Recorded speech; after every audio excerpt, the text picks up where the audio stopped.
Hello everyone, and welcome to another installment of Beyond the Mask. In today's episode, we're going to be taking a look at the origins of Freddy Krueger.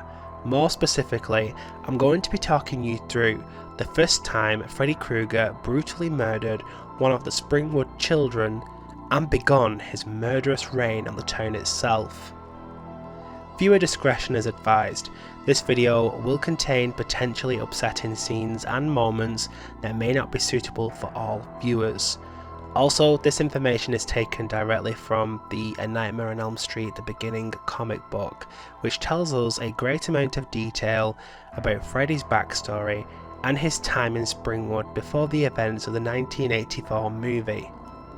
Without further ado, let's dive straight in. Freddy Krueger is a well-established slasher icon who famously stalked the teenage children of residents of Springwood during the 1980s. Before Freddy began as a supernatural killer, however, he was human, presented as a family man in the town of Springwood. Freddy lived at 1428 Elm Street with his wife Loretta Krueger and their daughter Catherine Krueger. To the residents of Springwood, Freddy and his family were the perfect, normal, suburban family. What was beyond the mask, however, was something sadistic, something dark. An evil cloud loomed over Springwood as one of America's most famous serial killers was about to kick in. Freddy had murdered before. During his teenage years, following a series of abusive attacks he suffered at the hands of his stepfather, Freddy took matters into his own hands. He murdered his stepfather, believing he was being commanded by an unknown entity to do so. Following his stepfather's death, Freddy remained dormant. He appeared to find inner peace until 1966. It was a hot summer's day, and most of the children in Springwood enjoyed that day. Young boys played with their footballs, little girls played with their dolls. What could have been the perfect scene of innocence was soon to become a hellish nightmare. An ice cream van pulled up by the park. Most of the children seemed uninterested in the ice cream van on this particular day, except a little girl, Tracy Neely. She was 6 years old and was out playing with her much older sister. Emerging from the ice cream van was family man Freddy Krueger. He greeted the child and spoke to her, playful and friendly. Realising the girl liked lollies, specifically the strawberry flavoured ones, he handed her one, winning her confidence. "Thank you," responded Tracy politely. "Why don't you get in and I'll take you home," said Freddy. With one final glance at her sister, who wasn't observing Tracy, she stepped inside the vehicle with Freddy as it drove away down the long stretch from the park from safety.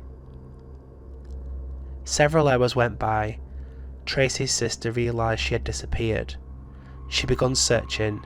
The other children began searching as well, but no one could find the little girl.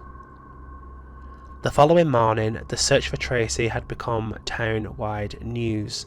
News reporters were hard at work trying to make sense of the girl's last moments. The residents all went out in their groups in hopes of locating her. They combed the woods, trees, parks. Tracy was gone. If they'd have looked at the old abandoned power plant on the outskirts of Springwood, however, they may have found her in time. The power plant was part owned by Freddy. He brought his victims back to this old, run-down area due to the location being remote. Freddy murdered his victims, torturing them with his razor blades.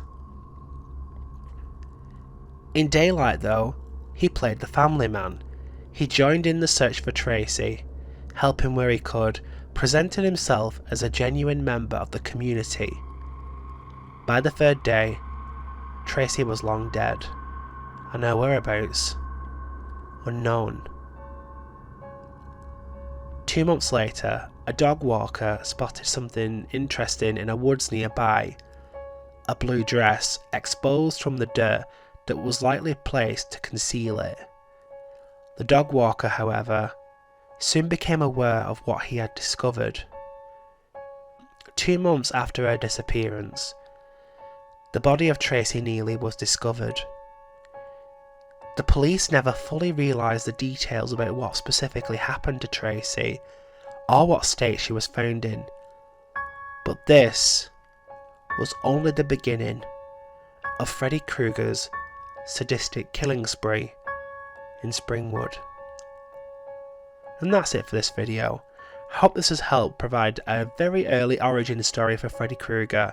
There's more to come regarding Freddy's time as the Springwood slasher, so if you enjoy the content, don't forget to like, share and subscribe. I'll see you guys in the next video. Until then, you're all my children now.